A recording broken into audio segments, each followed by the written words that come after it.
The life Griffin Templeton had built was a monument to modern success. All clean lines, polished chrome, and breathtaking views of the city from their penthouse apartment. His wife Lila was the perfect complement to his empire, brilliant, poised, and now carrying their first child. She was the silent architect of his greatest triumphs, the ghost in his machine. But ghosts are easy to ignore. And as Griffin's gaze lingered more on his ambitious, razor-sharp new Vice President Cassandra Reed, the foundations of that perfect life began to crack. He was about to make the biggest mistake of his life, confusing the woman who held up his world for a stepping stone he could afford to cast aside. He would soon learn that the price of such a betrayal wasn't just a broken heart. It was an entire kingdom. The air in the penthouse apartment on the 85th floor of the summit was always still, always conditioned to a precise 22 degrees Celsius. It was the kind of air that smelled of nothing but money, a sterile blend of expensive leather, fresh-cut lilies, and the faint ozonic hum of state-of-the-art technology. For Lila Penrose, this sterile perfection had once felt like a dream. Now it felt like a cage, albeit a beautifully gilded one. She ran a hand over her burgeoning belly, a gentle, protective gesture. At 5 months pregnant, she was just beginning to truly show the gentle curve, a constant, wonderful secret she shared with the tiny life within her. It was a secret she wished her husband, Griffin Templeton, felt as deeply as she did. Griffin was a force of nature. He was the CEO and public face of Nexus Innovations, a tech behemoth he had in the public's eye built from the ground up, with a jawline that could cut glass and a charisma that could charm a snake out of its skin. He was the media's darling. Forbes wired the Wall Street Journal. They all lauded him as the next great visionary. Griffin Templeton didn't just walk into a room. He conquered it. Lila smiled faintly, a sad, knowing smile. She remembered the early days not in this sterile palace in the sky, but in a cramped Palo Alto garage that perpetually smelled of stale pizza and solder. It was there, fueled by cheap coffee and a shared dream, that they had built Nexus. Griffin was the showman, the pitchman, the one who could sell their vision to venture capitalists with nothing more than a whiteboard and his unwavering confidence. But the vision itself, the intricate the revolutionary algorithm at the heart of their flagship product, Project Chimera, that was Lila's. She was the architect. He was the king who put his name on the castle. In the beginning it had been their arrangement. She hated the spotlight, the endless glad-handing and corporate posturing. He thrived on it.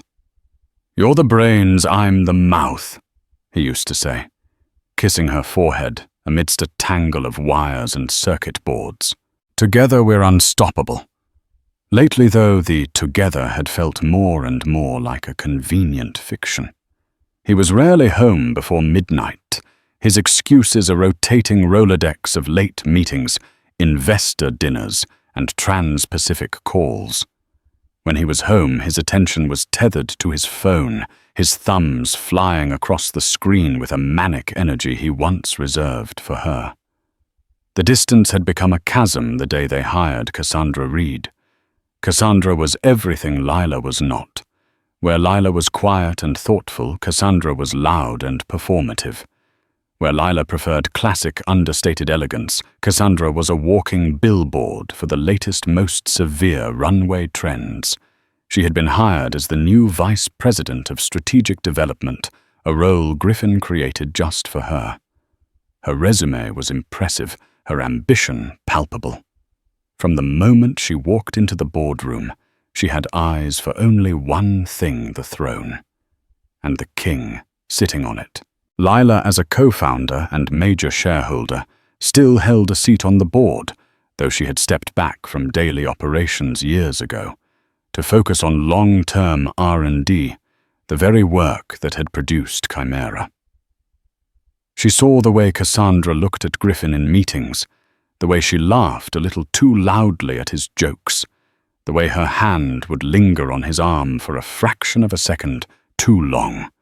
It was a textbook corporate seduction, and Griffin, a man whose ego was his most vulnerable flank, was walking right into it.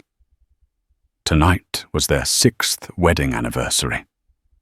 Lila had cooked his favorite meal, pan-seared scallops with a saffron risotto, a nostalgic nod to their first real date after they'd secured their first round of funding. She had lit the candles. A bottle of vintage Dom Perignon was chilling for him, a glass of sparkling cider for her. He walked in at 9:30 p.m. He didn't even notice the table. "Lila, we need to talk," he said, his voice stripped of all warmth. He loosened his tie, his movements stiff and rehearsed. "Happy anniversary, Griffin," she said softly, her heart beginning a slow, painful drumbeat against her ribs. "I cooked. I'm not hungry." He tossed his briefcase onto a white leather sofa, the sound unnaturally loud in the silent room. "Please sit down." She remained standing, her hand instinctively returning to her belly. "What is it, Griffin?" He took a deep breath, the kind of breath a man takes before detonating a bomb. "I want a divorce." The words hung in the sterile air, devoid of emotion, a simple statement of fact. Lila felt the floor drop out from under her. She had expected a fight, an apology for being late, perhaps even a confession of stress. Not this. Not a clinical execution. "A divorce," she whispered the word, feeling foreign and ugly in her mouth. "Griffin, we're having a baby." "I know," he said, and the coldness in his eyes was the most painful thing she had ever witnessed. "The timing is unfortunate, but it can't be helped. It's better to do this now before the baby arrives and things get more complicated." "Complicated?" The whisper was gone, replaced by a tremor of disbelief and rising anger. "Our child is a complication.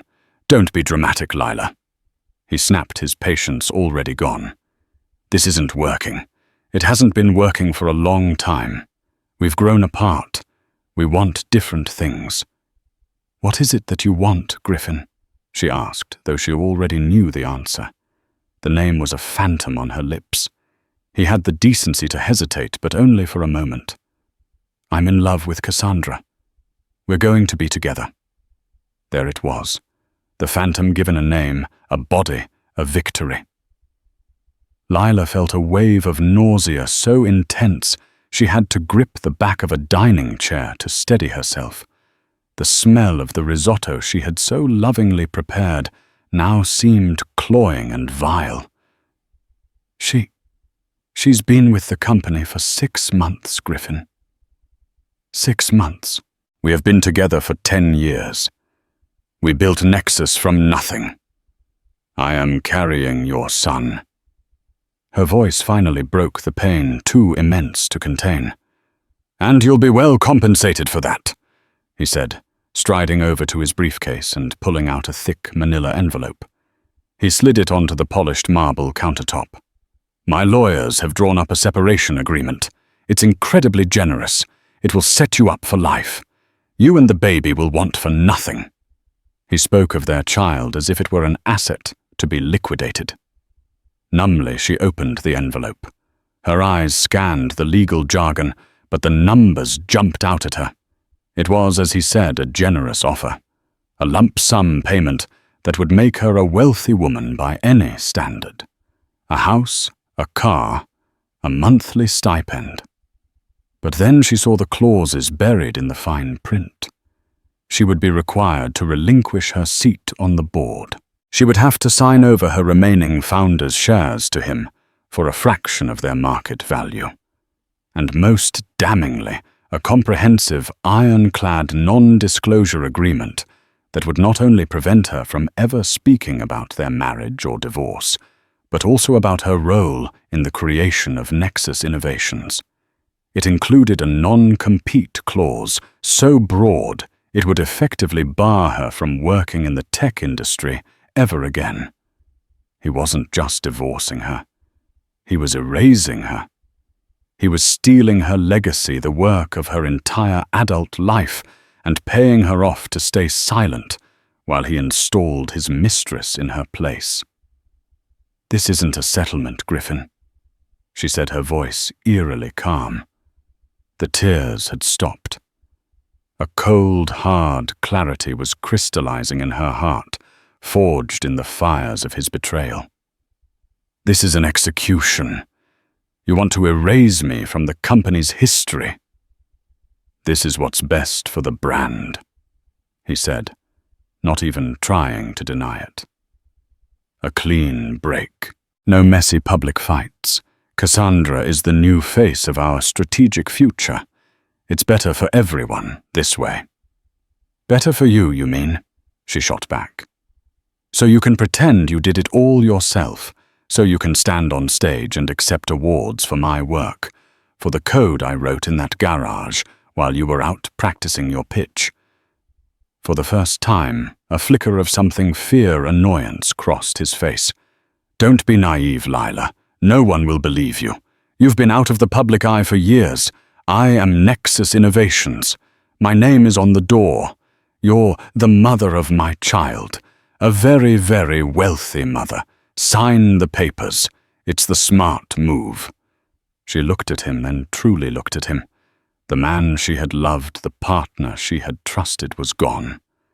In his place stood a stranger, a hollowed-out shell of ambition and ego. He didn't see a wife or a partner.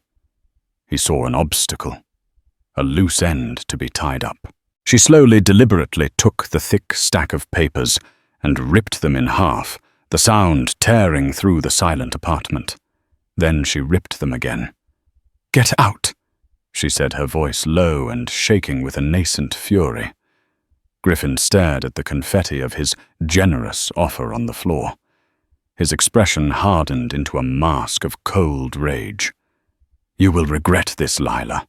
I will fight you with everything I have. I will leave you with nothing."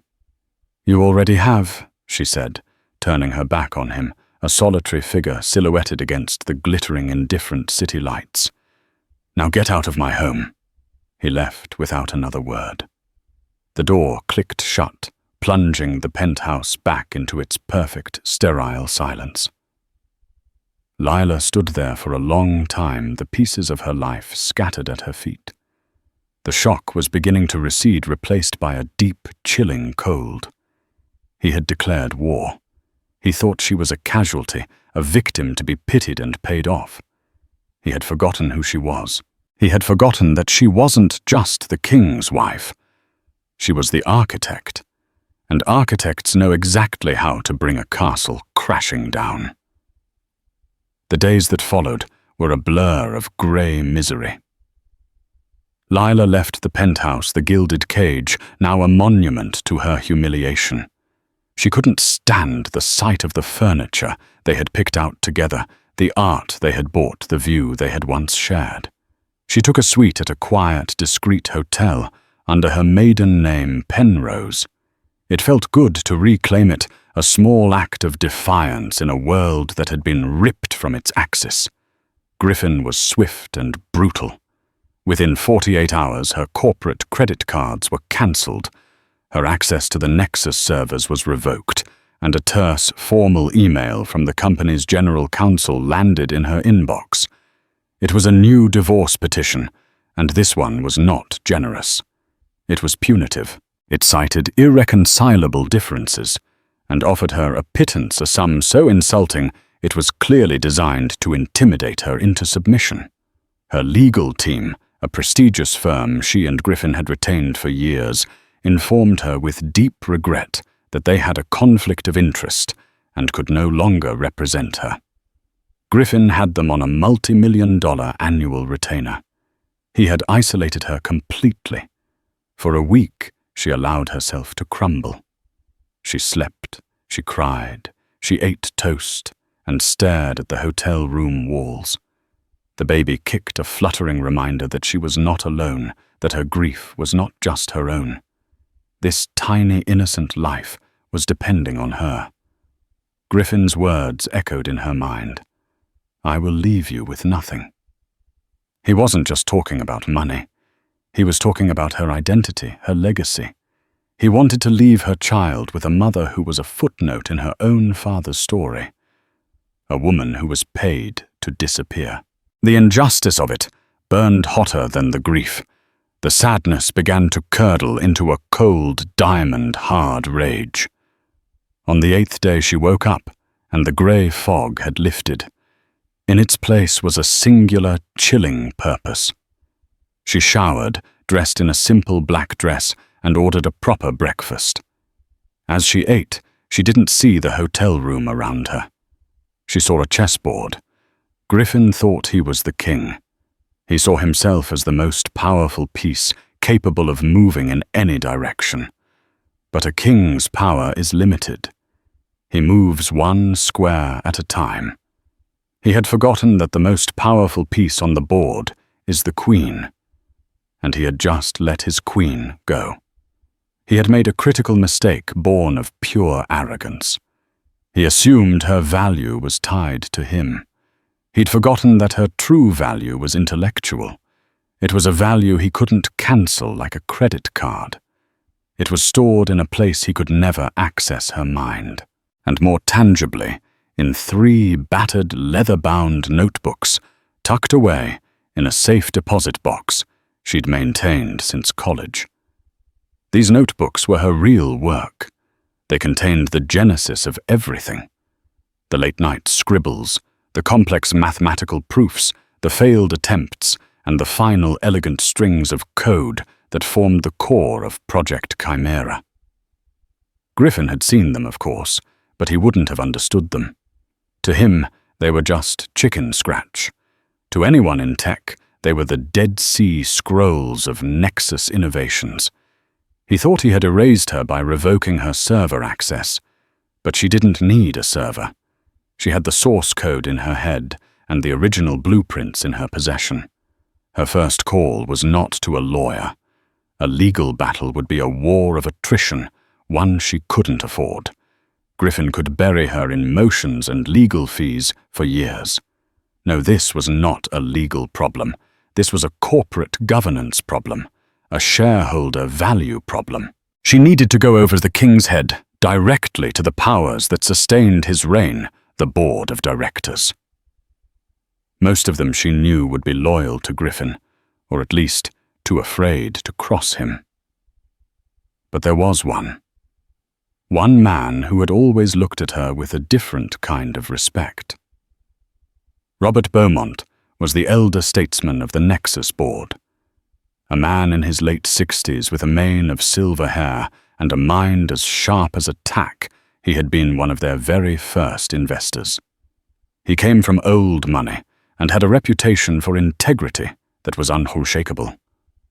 Unlike the others, Robert had never been dazzled by Griffin's charisma. He was a man who cared about fundamentals, about stability, and about the long-term health of the company. Crucially, Robert had an engineering background. He had visited the garage in the early days. He had seen Lila at the whiteboard, her hands on keyboard, her eyes blazing with intellectual fire. He had once told her, "Griffin may be the ship's captain, my dear, but you are its naval architect. Never forget that." She hadn't. She prayed he hadn't either. Finding his private number wasn't hard. She had memorized it years ago. She took a deep breath and dialed. "Beaumont." His voice answered clipped and professional. "Robert, it's Lila Penrose." There was a pause on the other end of the line. She could almost hear the calculations, the weighing of risk. Answering this call was a political act. "Lila," he said finally, his voice softening slightly. I was sorry to hear the news. My thoughts are with you. The corporate speak for, I heard you got axed. Thank you, Robert. That means a great deal. I'm not calling for condolences, however. I'm calling because Nexus Innovations is facing a significant undisclosed material risk. A risk that I believe the board has a fiduciary duty to address. The shift in her tone from personal to professional was deliberate. This was not a spurned wife calling. This was a founder. Another pause longer this time. What kind of risk? A key person risk, she said, using the precise terminology of corporate governance. The company's most valuable asset, Project Chimera, is fundamentally misunderstood by its current leadership. Its future development, and therefore the company's entire valuation, is predicated on a person who is no longer with the company. She didn't have to say the person was her. He knew. That's a very serious allegation, Lila. I have proof, Robert. Not just allegations. I have the original design documents, the source code architecture, the development roadmaps that exist only in my head. Griffin has a brilliant mind for sales, but he cannot write a single line of the code that Chimera is built on. He thinks it's a static product. It's not. It needs to evolve, and I'm the only one who knows how. She let that hang in the air. This was the crux of it. She wasn't threatening to expose a personal betrayal. She was highlighting a catastrophic business vulnerability. Griffin wasn't just a philandering husband. He was an incompetent steward of their most critical asset. "Where are you?" he asked, his voice now devoid of any pleasantries. It was all business. "The Hawthorne Hotel, Suite 1205, under Penrose." "Don't speak to anyone else. Don't contact any lawyers. I'll be there in an hour." The line went dead. Lila hung up the phone, her hand steady. The first piece was in motion.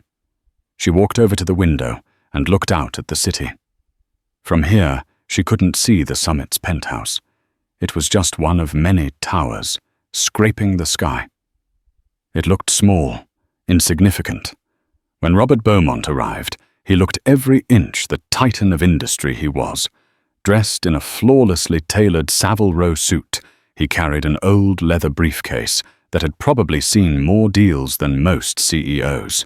He accepted a bottle of water, sat in the armchair opposite her, and fixed her with an unblinking, analytical gaze. "All right, Lila. Show me." She didn't waste time with pleasantries or appeals to emotion.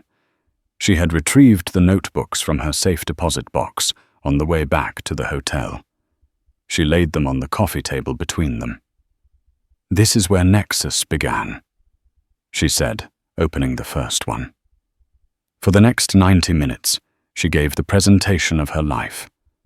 She walked him through the initial conception of the Chimera algorithm, the complex matrix calculations, the neural network architecture. She used the hotel notepad to sketch out future iterations, Chimera 2.0 and 3.0, explaining how they would integrate quantum computing principles and predictive analytics to create a product so far ahead of the competition it would guarantee Nexus's market dominance for the next 20 years. It was a vision Griffin had never heard, a vision he was incapable of understanding. Robert Beaumont listened in absolute silence. He picked up the notebooks, his long, elegant fingers tracing the lines of her handwriting, the faded ink of her equations. He looked from the pages to her, his eyes sharp and calculating. He wasn't seeing a heartbroken pregnant woman. He was seeing a massive, unleveraged asset that the company had just thrown away. When she finished, he closed the final notebook and sat back, steepling his fingers. "He's trying to erase you," Robert stated, not as a question. "The settlement he offered, it would have gagged you and stripped you of your shares and board seat." "Yes," Lila said simply. "He believes the company is him. He's wrong. The company is the technology. And the technology is me. Robert stared at her for a long moment, his expression unreadable. Lila's heart hammered against her ribs. Her entire future rested on this man's next words. His affair with Mr. Reed is a private matter, Robert said slowly, choosing his words with surgical precision. His attempt to defraud the company's shareholders by misrepresenting the source of its core intellectual property and recklessly discarding its chief architect. That is a board matter. Relief washed over Lila so powerfully her knees felt weak. He believed her. "What do we do?" she asked. "For now you do nothing." He instructed his mind, clearly already working several steps ahead. "You remain invisible. No contact with the press, no more calls to anyone. Griffin is arrogant. He thinks he's won. Let him think that. An overconfident opponent is a careless one. He and Miss Reed are planning a wedding, I hear. A rather ostentatious public affair." "I heard," Lila said, a bitter taste in her mouth. A slow, wolfish smile touched Robert Beaumont's lips. It was a chilling sight. "Good. People do stupid things when they're celebrating. They get sloppy. Let him plan his party. We have work to do. The board needs to be managed. This will require a delicate touch, but Griffin has made one fatal error." "What's that?" "He's forgotten that a company isn't a kingdom," Robert said, rising to his feet and picking up his briefcase. "And the board of directors is not his royal court. We are a jury. And you, my dear Lila, have just become our star witness." As he left her hotel suite, Lila knew the war had truly begun. It would not be fought in a courtroom, but in the hushed wood-paneled sanctums of corporate power, and the first shot had just been fired. Griffin Templeton was living his best life, or so he told the fawning journalist from TechCrunch. The interview was part of a carefully orchestrated media blitz in the weeks following his separation. He was pictured in the Nexus Innovations headquarters, laughing with Cassandra Reed at his side. The article painted him as a titan, unshackled free to pursue an even more audacious vision for the future, with his dynamic new VP as his co-pilot. Cassandra, quoted extensively, spoke of synergy, of forward momentum, and of the incredible energy Griffin brought to the table now. There was no mention of Lila. Byline after byline, Griffin's founding myth was retold and solidified, each version chipping away another piece of her existence. He was the lone genius. The garage, if mentioned at all, was a solitary place of inspiration. Meanwhile, in the shadows, the architect was drawing new blueprints. Robert Beaumont worked with the precision of a master strategist. He knew a direct assault would be suicidal. Griffin still held immense power. He was the celebrity CEO. He had the loyalty of the sales and marketing divisions, and he controlled a significant block of voting shares. A sudden move against him would spook the market and could easily fail, leaving them all exposed. No, this had to be an insurgency, a quiet conversion of hearts and minds. Their first target was Agnes Whitehall. Agnes was the matriarch of the board, a formidable woman in her 70s who had inherited her seat from her father. She represented the old money interests, the institutional investors who prized stability and dividends above all else. Agnes viewed the tech world's volatility with suspicion and saw Griffin as a necessary if flashy showman. She was a traditionalist, deeply concerned with appearances and propriety. Robert invited her for tea at the Carlyle, a place of quiet old-world elegance, where business was conducted in hushed tones. He didn't mention Lila at first. He spoke of the market, of quarterly projections, of the increasing stock price volatility. "Griffin is flying high, Robert," Agnes said, adding a precise measure of milk to her Earl Grey. The market loves him. His new partnership with Miss Reed seems to be invigorating him. She said new partnership with a faint air of disapproval. Agnes did not approve of scandals. Indeed, Robert said smoothly, but I have concerns about the fundamentals, about our long-term risk exposure, specifically our over-reliance on a single asset and a single personality. You mean Chimera and Griffin? Precisely. What would happen, Agnes, if it turned out our understanding of Chimera was incomplete? What if the key to its future is not in fact in Griffin's hands? Agnes put her cup down. What are you suggesting? I'm suggesting a hypothetical.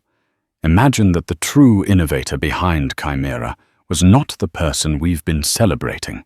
Imagine that person has been cast aside.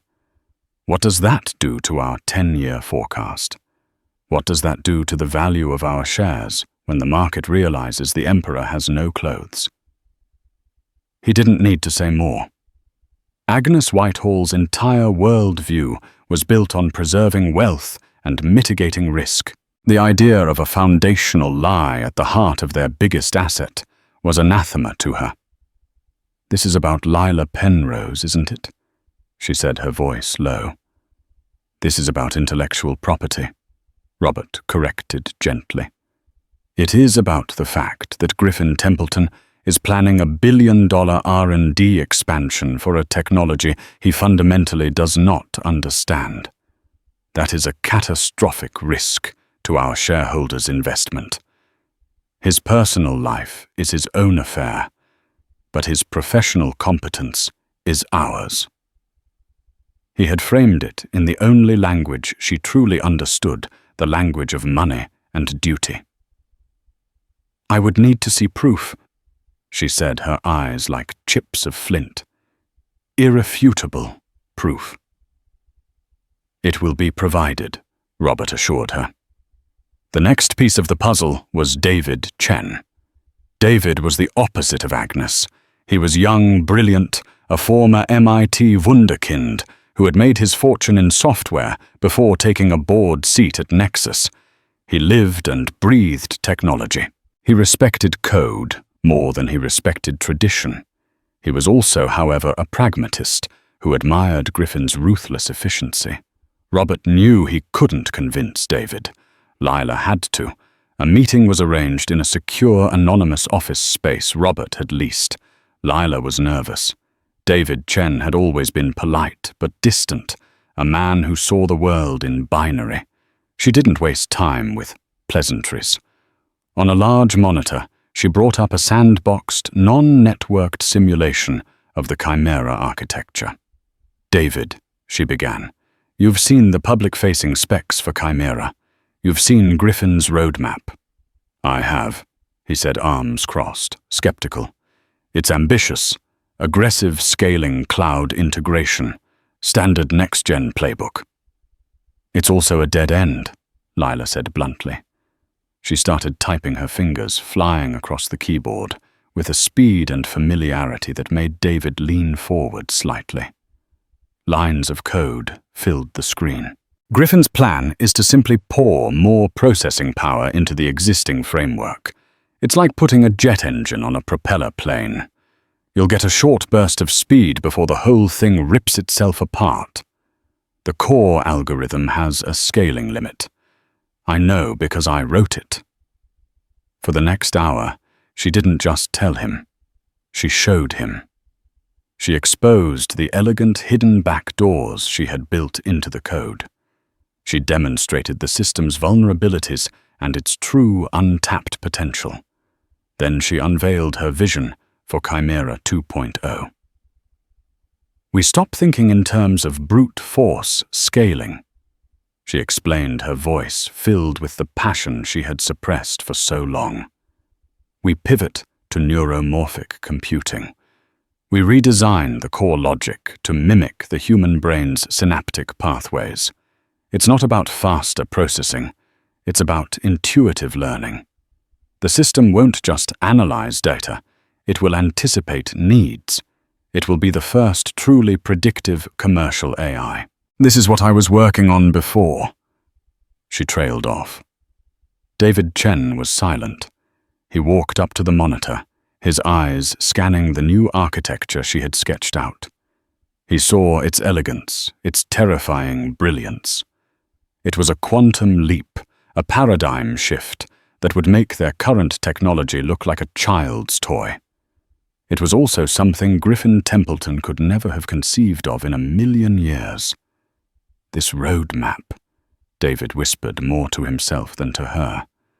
This would corner the market for a generation. It would, Lila confirmed, and right now it only exists on this notepad and in my head. Griffin's current path will lead to a system crash and a stock collapse in 18 months. I've run the models. David turned to face her, his skepticism replaced by a stark, clear-eyed respect, the kind of respect one engineer gives another. He's a fool, David said, shaking his head in disbelief. A goddamn fool. The second ally was secured. The final and most difficult vote belonged to Franklin Pierce. Pierce represented a consortium of venture capitalists. He was pragmatic, ruthless, and utterly unsentimental. He cared about one thing: return on investment. A public scandal, a messy CEO ousting that was bad for business. Robert and Lila met him together in the same anonymous office. I've heard the whispers, Franklin said, foregoing any pretense. You're planning a palace coup. It's messy. It's noisy. The stock will take a nosedive. Why should I back a move that's going to cost my funds hundreds of millions of dollars in the short term? Because you're a good poker player, Franklin, Lila said, stepping forward. And you know the difference between a short-term loss and long-term annihilation. You're holding a pair of kings thinking you have the best hand. I'm telling you that I'm the ace up the company's sleeve, and Griffin is about to discard me. Talk numbers, Franklin grunted. Fine, Lila said. Griffin's roadmap, the one he sold you on, will generate a projected 20% growth year on year for 2 years, followed by a performance plateau, and then a catastrophic decline as the system fails to scale and competitors catch up. My roadmap for Chimera 2.0 will require a significant initial investment, possibly a flat Q3 and Q4. But year 2 will see 80% growth. Year 3, 150%. It's a 5-year plan to $1 trillion valuation. Griffin's plan is a 5-year plan to obsolescence. And the scandal, Franklin pressed. Firing a celebrity CEO for his pregnant wife. The press will have a field day. We'll be a laughing stock. No, Robert interjected calmly. We won't frame it that way. Griffin Templeton will not be fired for personal indiscretions. He will be removed for cause gross mismanagement, misrepresentation of the company's core assets to the board, and acting in a manner that presents a clear and present danger to shareholder value. The why is a business decision. The story of his affair will just be the color commentary. The real story, the one we control, is that the board acted decisively to protect the company by removing a reckless CEO and installing the technology's original architect to secure its future. One story is a scandal. The other is a legend of corporate responsibility. Franklin Pierce was silent for a full minute. He looked from Robert's steely confidence to Lila's unwavering, intelligent gaze. He was a numbers man, and the numbers were undeniable. The risk of inaction was infinitely greater than the risk of action. The wedding, he said finally. You're planning to do it at the wedding? It's the perfect stage, Robert confirmed. He'll be at the peak of his arrogance, surrounded by the press. When the news breaks, we will control the narrative from the first second, We won't be responding to a scandal. We will be creating the new reality." Franklin leaned back, a slow, predatory grin spreading across his face. He was beginning to see the sheer, brutal beauty of the plan. It's audacious. It's high risk. But the payoff... He looked at Lila. "You can deliver on this Chimera 2.0. "I'm the only one who can," she said. "All right," Franklin Pierce said, extending a hand. "Let's give the happy couple a wedding gift they'll never forget." The alliance was forged. The board, the old guard, the tech visionary, and the venture capitalist was united. While Griffin and Cassandra were busy picking out floral arrangements and tasting cakes, a silent army was moving into position. Lila, backed by Robert's immense resources, and the board's consensus, began quietly acquiring a larger block of shares through a series of anonymous trusts, strengthening her position. Lawyers loyal to Robert began drafting the resolutions for an emergency board meeting. The stage was being set. The actors were in place. All that was left was for the groom to walk to the altar. The day of the wedding dawned bright and clear, a perfect Saturday in early autumn. The society pages had been breathlessly covering the event for weeks, dubbing it the Tech Wedding of the Year. Griffin Templeton and Cassandra Reed were to be married at the Oakhaven Manor, a sprawling estate of baronial splendor, with manicured gardens and a ballroom that could comfortably seat 500 guests. No expense had been spared. It was not merely a wedding. It was a coronation, a public declaration of Griffin's victory and the dawn of his new era with his new queen. In her hotel suite, Lila was a study in calm. Over the past weeks, a profound transformation had taken place. The victim was gone, replaced by a commander. The grief had been metabolized into fuel. Dressed not in mourning black, but in a sharp, elegant pantsuit of cobalt blue, a power color, she looked every bit the executive she was about to become. Her baby bump was now a proud, prominent curve, a testament not to what she had lost, but to what she was fighting for. There was a knock on her door. It was Robert Beaumont, looking impeccable in a dark suit. He was holding a single file folder. "It's time," he said, his voice calm and steady. "The final pieces are in place." He opened the folder. Inside was a summary of the morning's activities. At 9:00 a.m., a motion had been filed by a majority of the board, Beaumont, Whitehall, Chen, and Pierce, to convene an emergency session. The grounds cited were Clause 17B of the corporate bylaws imminent, and material risk to the company's core intellectual property and future viability due to the actions of the chief executive officer. The meeting was scheduled for 2:00 p.m. The wedding ceremony was at 3:00 p.m. "The server that hosts the virtual boardroom is under our control," David Chen confirmed via a secure text message to Robert. "The voting protocols are locked and verified." "Franklin has spoken to the key investors," Robert added, looking at Lila. "He's prepared them for some decisive board action to unlock future value. The street will be primed for a positive spin." "And Agnes?" Lila asked. A faint smile touched Robert's lips. "Agnes has spent the morning on the phone with the editor of the Wall Street Journal, giving her an exclusive background briefing on the importance of strong corporate governance and the role of a responsible board in steering a company through leadership transitions. She's shaping the narrative before the story even breaks." Every detail had been meticulously planned. It was a corporate blitzkrieg executed with military precision. "They'll be at the manor preparing," Lila said, thinking of Griffin and Cassandra blissfully unaware in their bubble of champagne and self-congratulation. "Precisely," Robert said. "They won't be looking at their phones or checking email. By the time they realize what's happening, it will be over." He closed the folder. The car is waiting downstairs. Are you ready, Lila? She placed a hand on her belly, feeling a reassuring kick.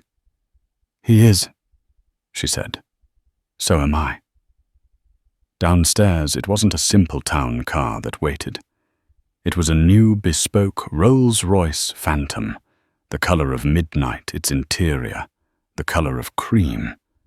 It was a vehicle that didn't suggest wealth. It stated it as an irrefutable fact. Lila had purchased it the week before, using the first disbursement from the credit line Robert had helped her secure against her founder's equity, the equity Griffin had tried to steal. One by one, the other board members arrived and climbed into the plush interior of the Rolls-Royce. Agnes Whitehall, stern and resolute in Chanel. David Chen, looking tense but focused in a slim Italian suit. Franklin Pierce, a predatory gleam in his eye, looking like a shark who smelled blood in the water. Together, they were a silent, formidable tribunal on wheels. The drive to Oakhaven Manor was quiet. They were no longer conspirators. They were an executive committee on its way to a meeting. As they passed through the grand iron gates of the estate, they saw the circus in full swing. Valets in crisp uniforms scurried to park Bentleys and Ferraris. Photographers from tabloids and society magazines were corralled behind a velvet rope. Guests in couture and morning coats drifted across the lawns, champagne flutes in hand. The air buzzed with excitement and envy. The Rolls-Royce didn't pull up to the main entrance with the other guests. It followed a service road around to a private wing of the manor, to the suite reserved for the groom. Griffin Templeton was standing in front of a full-length mirror, adjusting his Tom Ford tuxedo. He was radiant with triumph. In 1 hour, he would marry the beautiful, ambitious woman who adored him. His ex-wife was a ghost, a problem that had been solved. His company was soaring. He was invincible. Cassandra was with her bridesmaids, so he was alone with his best man, his sycophantic chief operating officer, Kevin. "You look like a king, G," Kevin was saying, holding up a glass of whiskey. "To the future." "To the future," Griffin echoed, clinking glasses. At that moment, there was a sharp, authoritative knock on the door. "Must be the photographer," Griffin said, annoyed at the interruption. "Kevin, get that." Kevin opened the door, and his jaw went slack. Standing in the hallway were not photographers, but Robert Beaumont, Agnes Whitehall, David Chen, and Franklin Pierce, the 4 other members of the Nexus Innovations Board of Directors. And standing slightly behind them, her expression serene and unreadable, was Lila Penrose. "Robert Agnes." Griffin stammered, his celebratory mood evaporating in a flash of confusion and alarm. "What on earth are you all doing here? You're supposed to be out front." "We're here for a meeting, Griffin," Robert said, his voice as cold as a banker's heart. He and the others stepped into the room, their collective presence sucking the air out of it. They effectively cornered Griffin. Kevin, the COO, looked terrified and flattened himself against a wall, trying to become invisible. "A meeting. Now I'm getting married in less than an hour." Griffin laughed, a nervous, brittle sound. "This is a joke, right, Lila? What is this? Did you put them up to this? Another pathetic attempt to what ruin my day?" Lila didn't say a word. She simply looked at him, letting his own panic fill the silence. "This is not a joke," Agnes Whitehall said, her voice dripping with icy contempt. "This is a matter of fiduciary duty. The board has been convened for an emergency session," David Chen stated, looking at his watch. "The session is, in fact, commencing now." Griffin's face went pale. He finally understood. This was not a social call. This was a coup. "Convened on what grounds? You can't do that without me," he sputtered. Clause 17B, Franklin Pierce said with relish. Material risk to the company. And yes, we can. A majority is all that's required. Robert, if you would. Robert Beaumont held up his phone. On the screen was the live feed of the virtual boardroom. 5 windows were open. 4 of them, Beaumont, Whitehall, Chen Pierce, showed a green light. One labelled Jesud Templeton was grey and inactive. The meeting is now in session, Robert announced to the room. The first and only item on the agenda is a vote of no confidence in CEO Griffin Templeton and his immediate removal for cause. The specific causes being gross mismanagement of company assets, fraudulent misrepresentation of intellectual property, contributions and actions constituting a deliberate threat to long-term shareholder value. All in favour? Aye, said Agnes Whitehall, her voice ringing with grim satisfaction. Aye, said David Chen, with the cool certainty of a man who has seen the data. Aye, said Franklin Pierce, smiling broadly. And I, Robert Beaumont, vote aye, Robert concluded.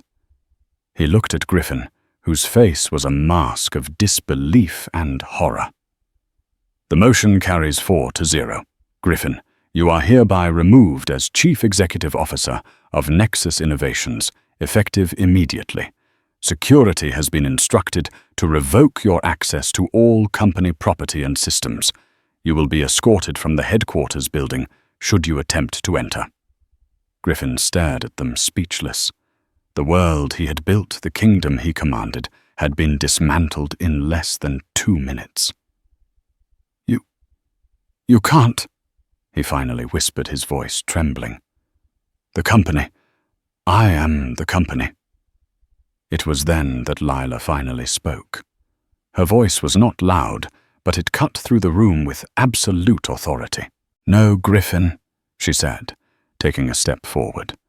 You were the brand, I was the company, and you tried to throw the company away.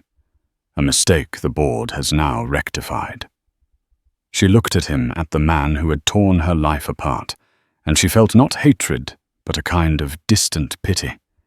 He looked so small, stripped of his power.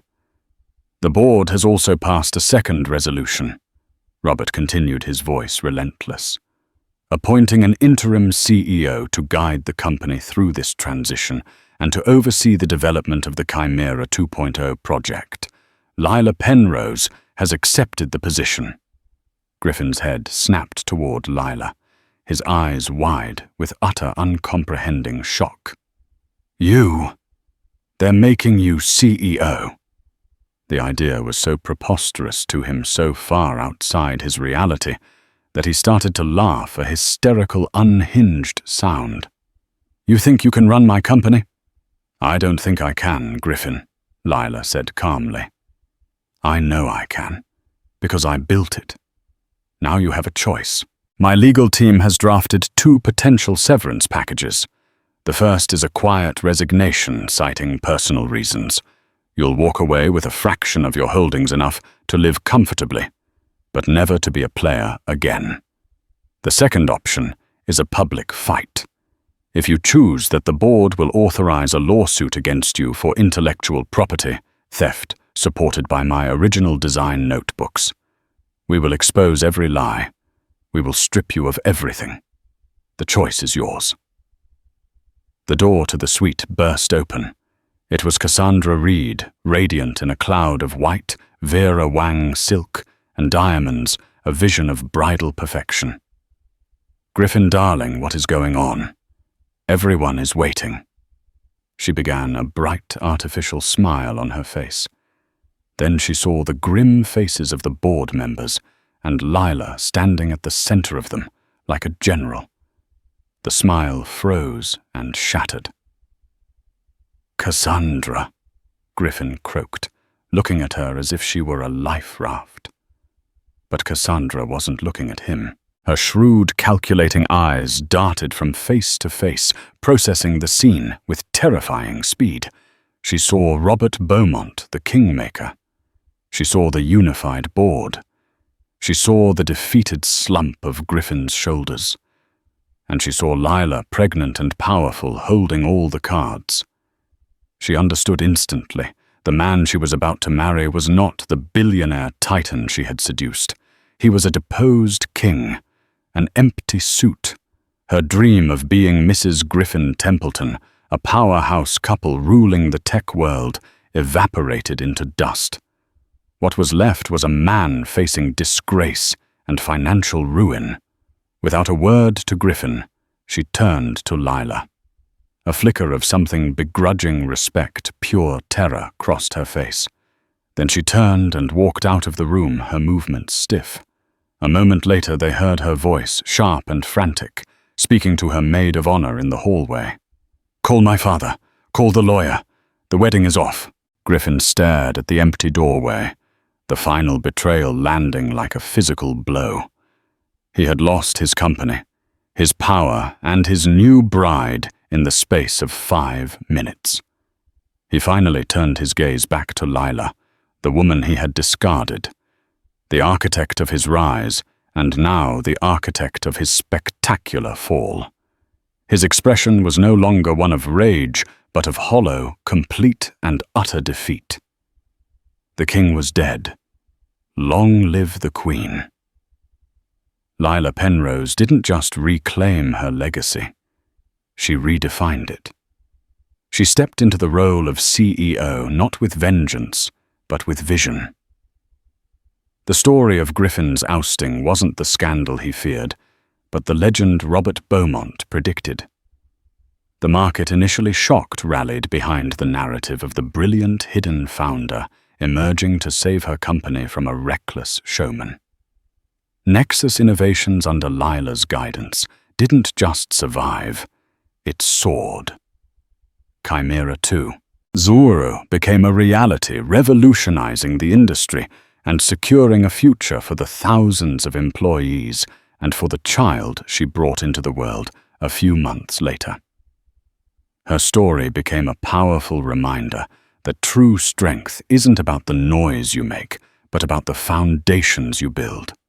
It's a testament to the fact that you can never truly erase someone who holds the blueprint. What did you think of Lila's ultimate power move? If her story of resilience and brilliant strategy inspired you, please give this video a like and share it with someone who needs a reminder of their own strength. Don't forget to subscribe and hit the notification bell so you won't miss our next story of justice and incredible real-life drama. What part of her plan was the most genius? Let us know in the comments below.